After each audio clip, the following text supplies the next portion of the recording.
Hello दोस्तों, कैसे हैं सब। स्वागत है आप सभी का कॉमिक वर्ल्ड चैनल पर।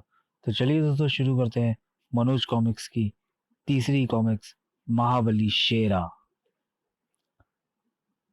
महाबली शेरा जंगल का बेताज बादशाह। महाबली शेरा का बचपन सोना के जंगलों में गुजरा था। शेर, चीते, हाथी, चिंपांजी व जंगल के अन्य खूंखार जानवर उसके बचपन से दोस्त थे।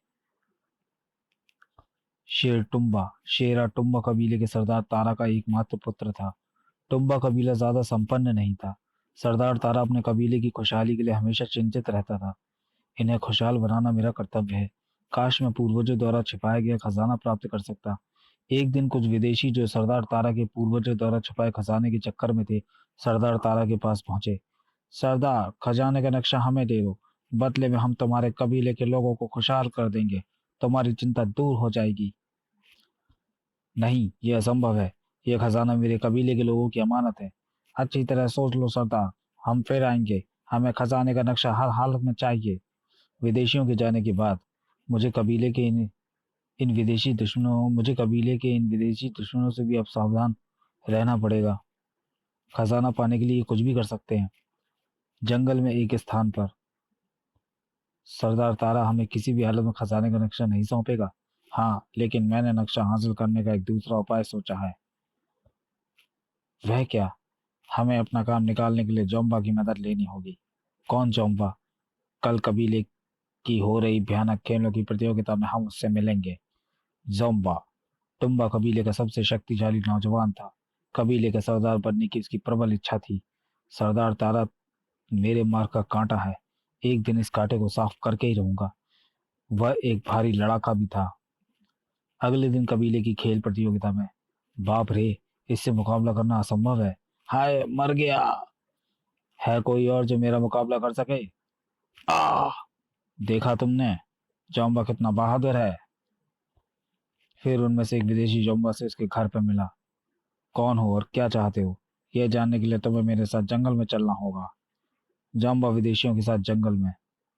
सरदार तारा को तुम्हारी मार्ग से हटाने के लिए हम तुम्हारी मदद कर सकते हैं, लेकिन तुम्हें क्या करना होगा मुझे? हमें तुम्हारे सरदार का खजाना चाहिए। तुम्हें खजाना चाहिए और मुझे सिंहासन। ठीक है, मैं तुम्हारे साथ हूँ।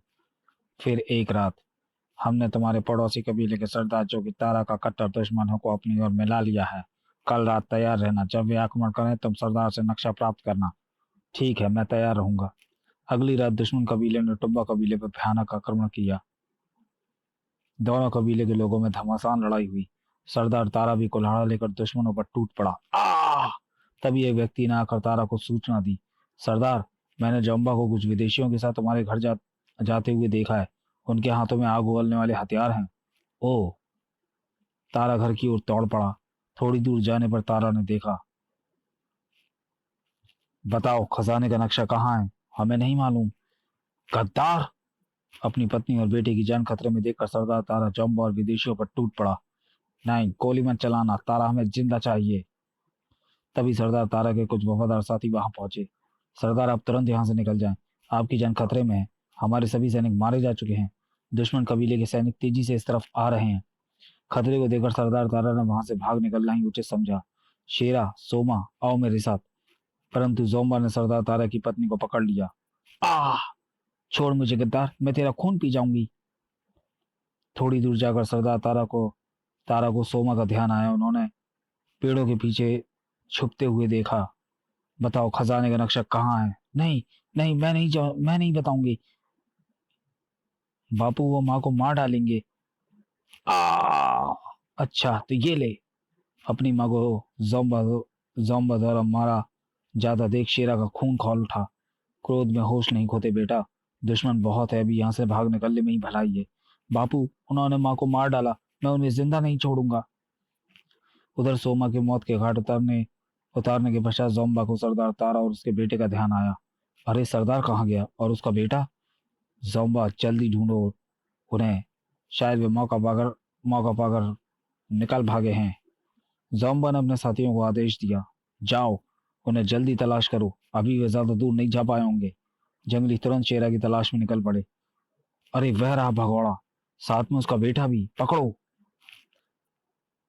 अपने पीछे दुश्मनों को आता देख तारा ने शेरा को कंधे पर उठा लिया और तेजी से भागने लगा। उधर टुम्बा कबीले में। सुनो, अब कबीले का सरदार मैं हूँ, किसी को एतराज हो तो मुकाबले पर आए। टुम्बा कबीले के लोगों ने खामोशी से जोम्बा को अपना नया सरदार मान लिया। अब तुम टुम्बा कबीले के सरदार हो जोम्बा, हमने अपना वायदा पूरा किया, अब मैं भी अपना वायदा अवश्य पूरा करूंगा, जल्द ही।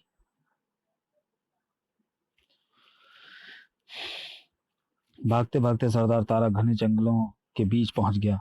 तुम यहीं बैठो बेटा, मैं पानी लेकर आता हूँ। बापू पानी। तुम यहीं बैठो बेटा, मैं पानी लेकर आता हूँ। अभी तारा आगे बढ़ा ही था कि एक भयानक रीछ ने उस पर आक्रमण कर दिया। तारा ने रीछ को मार दिया, लेकिन स्वयं भी बुरी तरह घायल हो गया। बापू, ये तुम्हें क्या हो गया बापू? रो मत बेटे, मेरी बात ध्यान से सुनो, समय बहुत कम है। फिर तारा ने अपने गले का लॉकेट निकालकर शेरा के गले में डालते हुए कहा, बेटा, इस लॉकेट को संभाल कर रखना, इसमें हमारे पूर्वजों का खजाना है। बापू, बहादुर बच्चे रोते नहीं, तुम्हें तो अभी अपने माँ के हत्यारे जोम्बा से बदला लेना है। मैं उसे जिंदा नहीं छोड़ूंगा। और कुछ देर बाद ही सरदार तारा ने दम तोड़ दिया। अपने पिता की लाश को वहीं छोड़ प्यासा शेरा पानी के लिए इधर उधर भटकने लगा। उधर जोम्बा के साथी तारा को तलाश करते हुए तारा की लाश तक जा पहुंचे। अरे, ये तो रीछ का शिकार बन गया। चलो सरदार को खबर करें। सरदार, तारा मारा गया, लेकिन शेरा का पता नहीं। उसे तलाश करो और जिंदा हमारे सामने लाओ। लगता है खजाना हमारे हाथ से दूर होता जा रहा है। नहीं, वह बूढ़ा जरूर अपने बेटे को राज बताकर मरा होगा। जंगल में प्यास से भटकते शेरा के सामने अचानक एक ऐब बंदर पेड़ से कूद कर आया। पहले तो ऐब बंदर उसे देखता रहा, फिर शेरा का हाथ पकड़कर उसे एक तरफ ले जाने लगा। कहाँ ले जा रहे हो? चलिए दोस्तों, वीडियो को यहीं समाप्त करते हैं और मिलते हैं महाबली शेरा के दूसरे और अंतिम भाग में अगले वीडियो में। तब तक के लिए धन्यवाद।